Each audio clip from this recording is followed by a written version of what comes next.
Halo semuanya, kembali lagi di channel yang receh ini. Kali ini Recengers kembali lagi akan mengungkapkan mengenai legenda-legenda dan sejarah yang ada di bumi ini.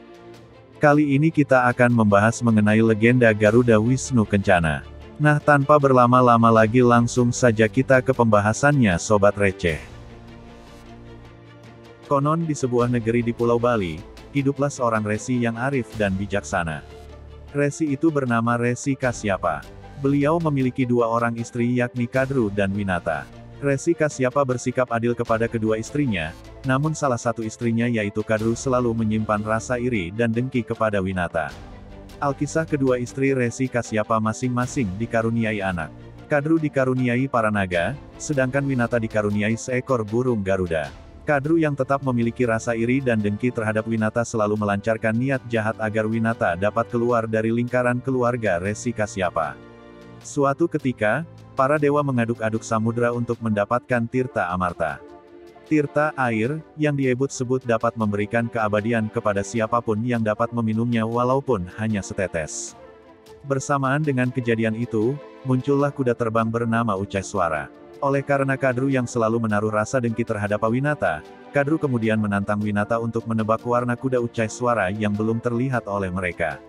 Winata kemudian menyanggupi tantangan dari Kadru dengan perjanjian, jika siapapun yang kalah harus bersedia menjadi budak dan selalu mentaati seluruh perintah dari yang menang. Kemudian Kadru menebak warna kuda itu berwarna hitam, dan Winata menebak warna kuda itu berwarna putih. Sebelum kuda itu muncul, secara diam-diam Kadru menerima informasi dari anaknya, Naga, bahwa kuda itu sebenarnya berwarna putih. Mengetahui bahwa dirinya akan kalah, maka Kadru berbuat licik dengan menyuruh anaknya untuk menyembur dengan racun tubuh kuda itu sehingga terlihat kehitaman. Benar saja kuda yang dulunya putih kemudian menjadi hitam setelah muncul dan dilihat oleh Kadru dan Winata.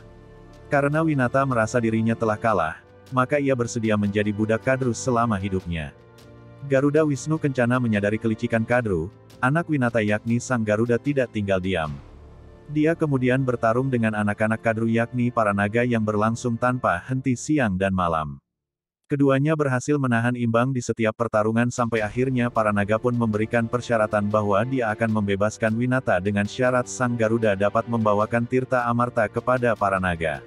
Sang Garuda menyanggupinya, dia bersedia mencari tirta amarta yang tidak dia ketahui tempatnya agar dia dapat menyelamatkan ibunya dari perbudakan.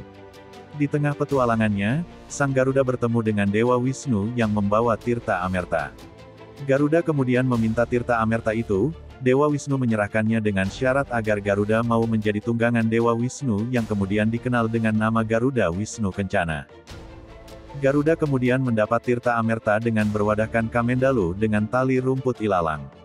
Ia memberikan tirta tersebut kepada para naga, namun sebelum para naga sempat meminumnya tirta itu terlebih dahulu diambil oleh Dewa Indra yang kebetulan lewat. Namun tetesan tirta amarta itu masih tertinggal di tali rumput ilalangnya. Naga kemudian menjilat rumput ilalang tersebut yang ternyata sangat tajam dan lebih tajam dari pisau. Oleh karena itu lidah naga menjadi terbelah menjadi dua ujung yang kemudian di setiap keturunan naga itu juga memiliki lidah yang terbelah. Kemudian Ibu Winata berhasil dibebaskan dari jeratan perbudakan. Begitulah akhir cerita dari sejarah cerita Garuda Wisnu Kencana. Lalu apa hubungan Garuda anak Winata dengan Garuda lambang negara Indonesia? Karena melihat filosofi di atas para petinggi yang membangun negara Indonesia kemudian memilih burung Garuda sebagai lambang negara Indonesia karena melihat kegigihan burung Garuda dalam berbakti kepada ibunya agar ibunya dapat lolos dari perbudakan. Garuda tersebut melambangkan kegigihan masyarakat pribumi, masyarakat Indonesia, dalam memperjuangkan tanah ibu pertiwi agar lolos dari perbudakan para penjajah kala itu.